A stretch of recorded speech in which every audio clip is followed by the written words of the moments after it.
আজকে আপনাদের সাথে কানাডার কিছু বিষয় নিয়ে কথা বলবো। খুবই দুঃখজনক, টরন্টোতে আমি থাকি, কিছু মানুষ আছে বাঙালি যারা সিটিজেন পায়নি। আর এখানে যদি সিটিজেন না পাই তাহলে কিন্তু তার দেশে ফিরে যেতে হবে।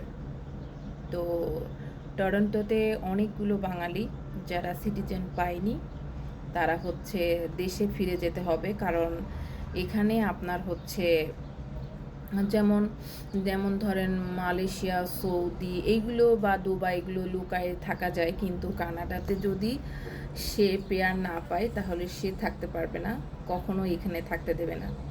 তো আলহামদুলিল্লাহ সব মিলায় ভালো আছি।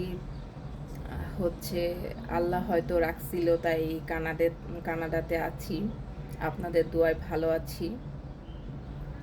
তো ওইসব মানুষগুলোর জন্য অনেক খারাপ লাগে যারা হচ্ছে ধরেন আসছে কষ্ট করে কিন্তু থাকতে পারবে না, এটা অনেক খারাপ লাগে। তো আসলে ধরেন আছে সে 2-3 বছর 4 বছর আছে, তারপরে দেখছে তার সিটিজেন দিচ্ছে না। তো এরকম অনেকেই আছে। তো এই বিষয়টা অনেক খারাপ লাগার। তো আলহামদুলিল্লাহ সেই ক্ষেত্রে অনেক ভালো আছি, আল্লাহ ভালো রাখছে।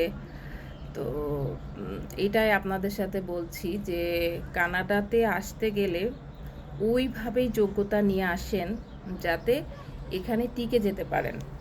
দেখেন, যোগ্যতা না থাকলে কিন্তু আপনি টিকতে পারবেন না। আর এখানে হচ্ছে মেন কথা হচ্ছে আপনাকে তো পরিশ্রমী হতেই হবে। আপনার অনেকেই বলেন আপু কানাডা আসতে গেলে কি কি ভাষা লাগে, কি কি লাগে। কানাডা আসতে গেলে অবশ্যই ড্রাইভিং শিখে আসবেন, আর হচ্ছে আপনাকে ইংলিশে কথা বলতে জানতে হবে, কারণ এখানে সব কথা ইংলিশ।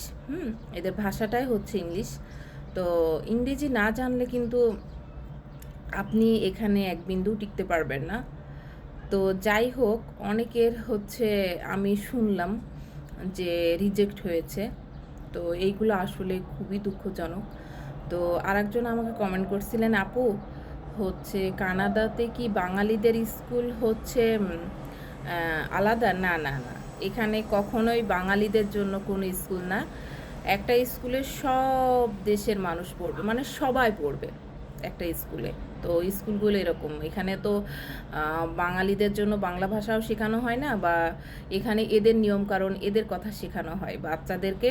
যেমন আমার অডিন আগে টুকটাক বাংলা বলতে পারতো, কিন্তু এখন বাচ্চা এত ঘন্টা স্কুলে থাকে, তো ও অডিন হচ্ছে একেবারে আমার সাথে, আমি ওকে খুব জোর করে একটু বাংলা বলাই, তাছাড়া ও বাংলা বলতেই চায় না। তো কানাডাতে সব স্কুলগুলোই বাংলাদেশি, পাকিস্তান, যে কোনো দেশের, ইন্ডিয়া, যে দেশেরই থাকুক না কেন সবাই একসাথে পড়বে।